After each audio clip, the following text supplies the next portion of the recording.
Sveiki visi susirinkę prie nacionalinės krepšinio lygos.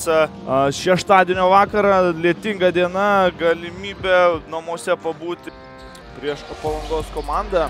Naudingiausias ir rezultatyviausias buvo Tadas Minkūnas.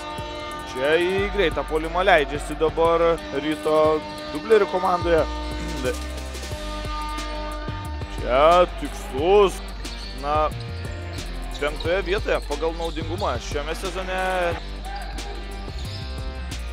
Jis čia 2 prieš 2 su Juciku, vėl bandoma žaisti per Matą Juciką, gerai vaikšto kamuolys, Šulskis iš toli, pataiko. Jau 4,5 minutės, čia gerai surandamas Tadas Rinkūnas krašte ir pagaliau čia komanda prieš Šilutės ekipos turi 20 taškų pranašumą. Matas Jucikas ieško teisybės, čia apsigina. Marijampoliečiai leidžiasi į greitą puolimą Šulskis. Tomas Vasilys nori žaisti, pats atakuoja iš toli. Tokas. Kostas Jonuška su Brusoku dabar pavyksta. Didelės rotacijos, o jau 4. komandinė. Antrajame ketvirtyje ir tiesiai turi pelnę Steko krepšininkai. Šimonis per Brusoko rankas, tikslu.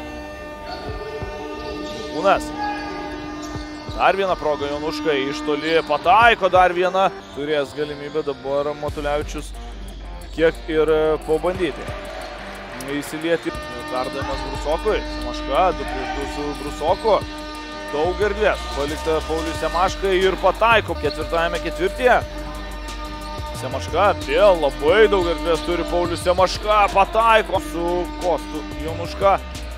Rezultatyviausi krepšininkai šios dienos rungtynėse. 3. bandymas. Tokas.